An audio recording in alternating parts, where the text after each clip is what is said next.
Čaute, vítam vás pri ďalšom videu s touto mašinkou od Triumphu. Endurová 250 TF 250e, kto by ešte nepoznal. Ako ste mohli vidieť na Instagrame, tak túto motorku máme na pár motohodín, na taký dlhší test.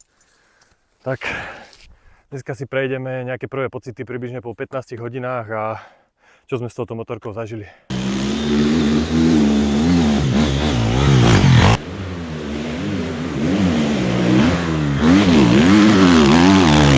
Teraz na začiatok si povieme len takých pár detailov, ktoré sme spoznali za prvé motohodiny. A moje pocity zo Španielska z minulého roku, kde boli tieto endura predstavené, neklamali. Myslel som si chvíľku, že to je iba taká eufória z toho, že to je nová motorka, z toho, aký nám nachystali program, ale vôbec nie.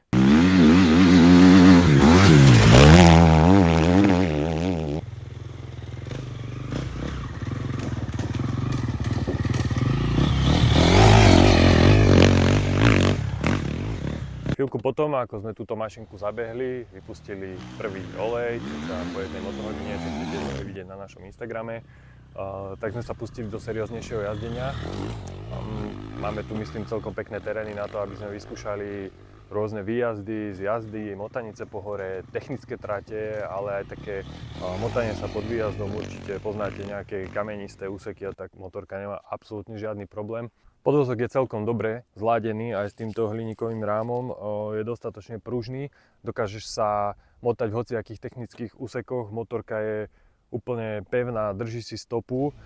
Tieto 250-ky sú naladené skôr tak na predné koleso, že väčšia váha je na tom predku, takže hocikedy, keď aj si myslíš, že už ti ide to predné koleso doslova ujsť z drážky, tak si stačí len sadnúť trošku viac dopredu a tá motorka ide ako po kolajnici.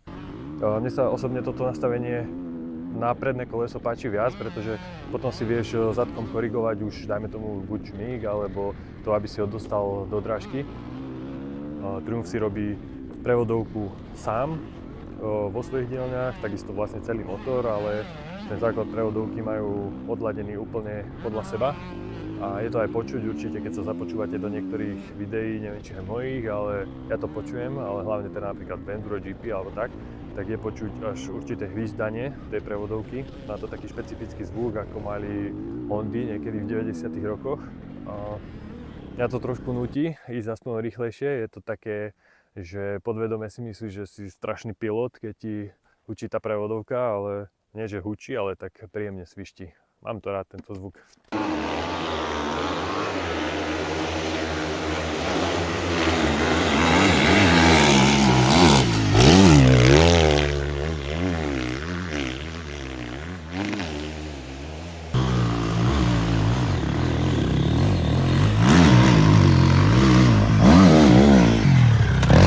Tak brzdy na tejto motorke vpredu, vzadu, takisto aj spojkový valček sú od firmy Brembo.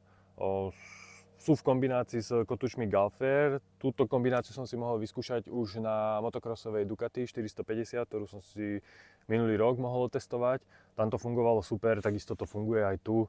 Nevidím s tým žiadny problém, netreba ani nejaké extra veľké kotúče. Funguje to na trati, funguje to vo vysokých rýchlostiach.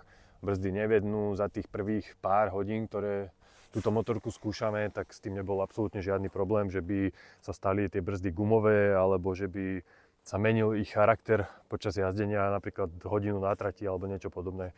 Zatiaľ to funguje úplne super. Grafiky na motorke sú od DID, stredy si ale vyrábajú sami vo vlastných dielňach, stredy sú teda Triumph. Toto spojenie sa zdá byť úplne v pohode, akože kontrolujem špice pravidelne, nenašiel som zatiaľ vpredu ani vzadu ani jeden povolený špic a pravím, jazdí sa teraz hodne na suchu a nebol s tým žiadny problém.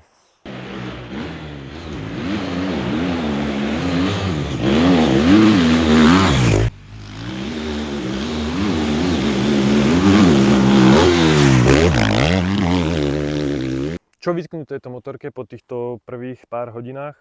Zatiaľ sme neprišli na žiadnu nejakú takú vážnejšiu chybu, nič sa neobjavilo, vravím, všetko drží, všetko je pevné, motor sa správa absolútne konzistentne od začiatku až do teraz, tam nevidím žiadny problém, olej z toho vypúšťame úplne čistúčky, meníme ho radšej častejšie, keďže to je testovačka. jeden z prvých kusov. Jediná taká chybička bola možno, že sa povolovali tieto šrobiky na tomto držiaku svetla, alebo predtým tam bol namontovaný držiak na špezetku a tí, čo zhadzovali, to možno len zabudli dotiahnuť. Ja som to samozrejme neskontroloval, keď tá motorka hneď prišla, takže sa tie šrobiky strátili, ale inak nič vážne. Má to možno len jednu takú veľkú chybu, ktorú považujem za obrovský nedostatok, ale môj. To, že táto motorka ešte nie je v mojej garáži, teda momentálne je, ale iba dočasne. Dúfam, že niečo podobné si tam zadovážim a zostane to tam natrvalo. Ale uvidíme. Toto bola taká úvodná predstavovačka, úvodné krátke videjko, aby ste videli, s čím máme dočinenia, s čím sa posledné týždne trápime, že to musím takto povedať. Ak by ste mali záujem o viac informácií alebo o nejaké iné informácie, čo vás na tejto motorke zaujíma, pretože predsa len je to novinka na našom trhu, tak neváhajte napísať do komentárov a povenujeme sa tomu. Takže čau pri ďalšom teste.